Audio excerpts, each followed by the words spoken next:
This evening, I came here to speak to you about Vietnam. I do not have to tell you that our people are profoundly concerned about that struggle. There are passionate convictions about the wisest course for our nation to follow. There are many sincere and patriotic Americans who harbor doubts about sustaining the commitment that 3 presidents and 500,000 of our young men have made.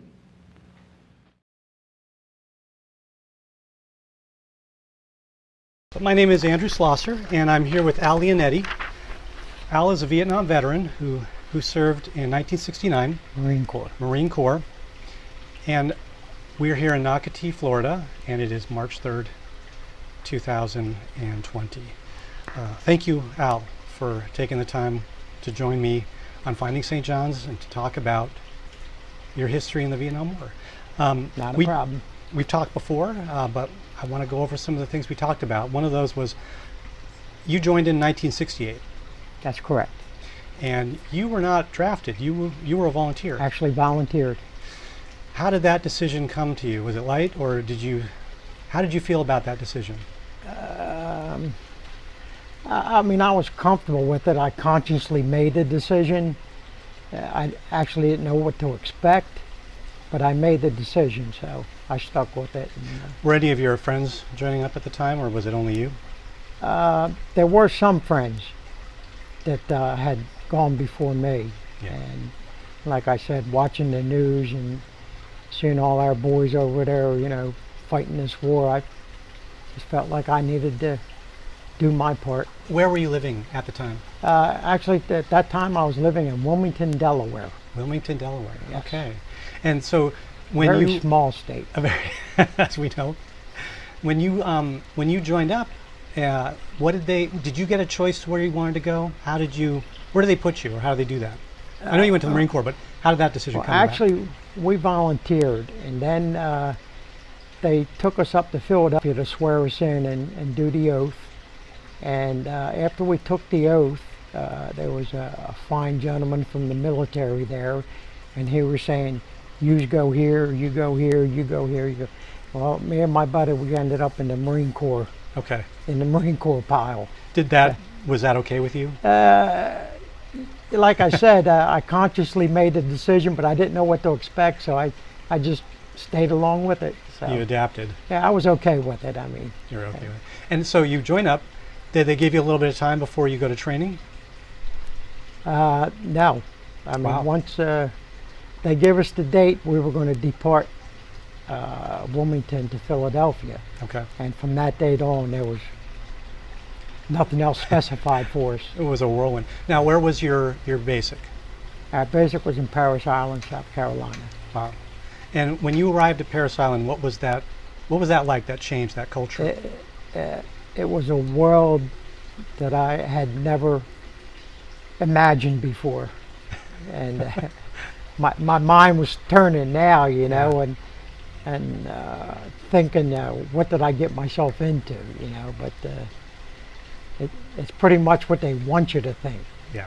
They want to instill all that fear in you and clear your mind of anything civilian in there, and they want to build you up their way. So it took me a while to figure that out. Yeah, because it is a psychological game. Yeah, too. it was. And they shaved your head right away? Yeah, within a day or two, the heads were shaved. Do you lose outside contact with the world? Oh yeah, outside contact is gone. Wow. So the culture shock is pretty instantaneous. Yeah, it's a little state of shock that you're in. And you know, when you're in there, you're probably going to be deployed to one place, and that would be Vietnam. Yeah. So that's in the back of your mind? I didn't know for sure. Right. But I had no reservations on going. I understand. The in basic, you go through their training, and they teach you how to shoot. They teach you everything you need to know, as they call in basic. But your skill is going to be different. Do you know what type of set skill you're going to do while you're in basic, or does that come after basic? That comes after basic. Every Marine is a basic rifleman. Correct. They are trained, you know, to handle small weapons. Even if they're going to be a pencil pusher, Right. they can, you know, they can be a rifleman too. That's right. Because every Marine is a rifleman. Yeah. I've heard that saying. And then you were in basic. Any stories from basic that you can remember that you might want to shed some light on for us? It's probably pure hell, Yeah. you know. And like I said, I didn't know for sure what it would be like, but physically being there and going through it, it was a shock. Did you have any regrets at the time you did it? Yeah, I had regrets, but I had to stay with it. Right. It took me a couple weeks, several weeks, to finally get my mind going to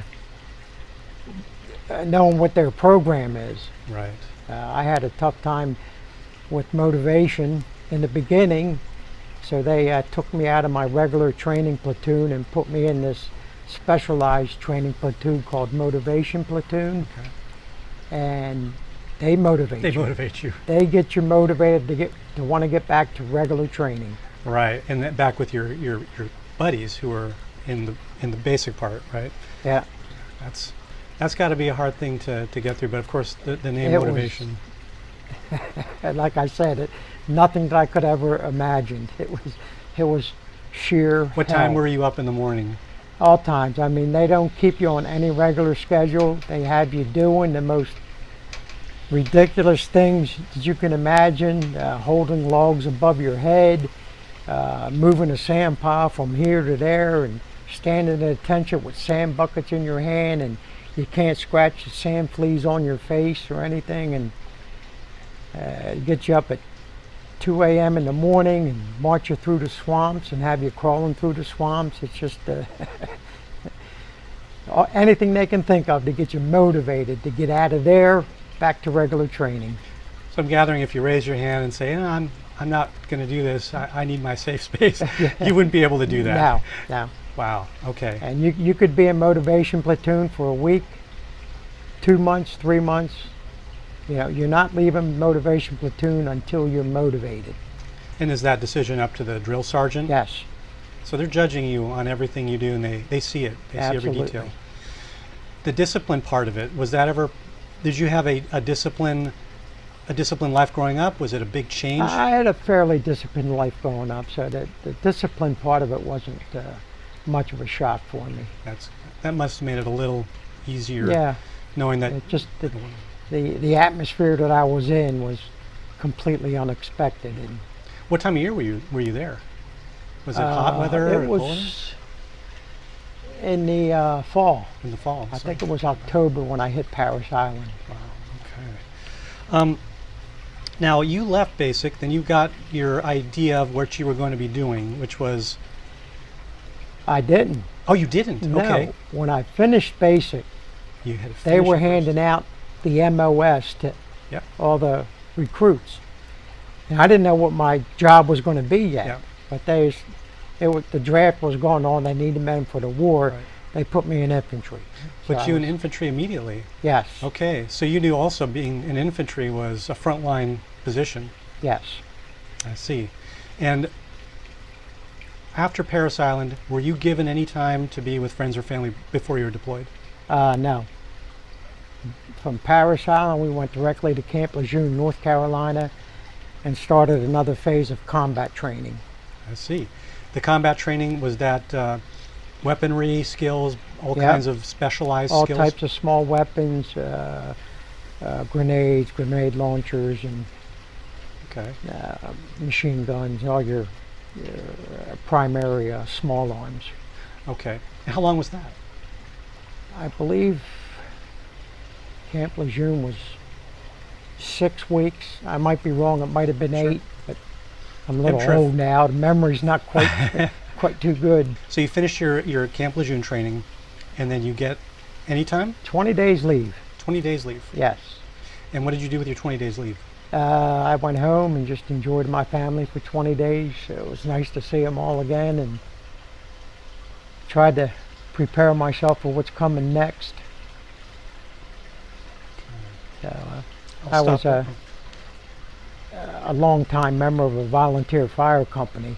Oh, Oh, okay. So when I went home for my 20 days, it was nice to spend time with all my volunteer firefighter friends Oh, again. well, that's great then. So you had some not only family time, but with friends. Yeah. Did any of them end up signing up or getting drafted? Not that I can recall. Okay.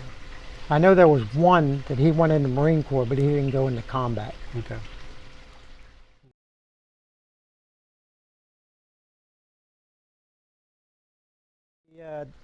The enemy, the Vietnamese, whatever you want to sure. call them, they're constantly trying to get at the Air Force Base. I see. You know, 'cause they didn't like helicopters, they didn't like our aircraft or anything.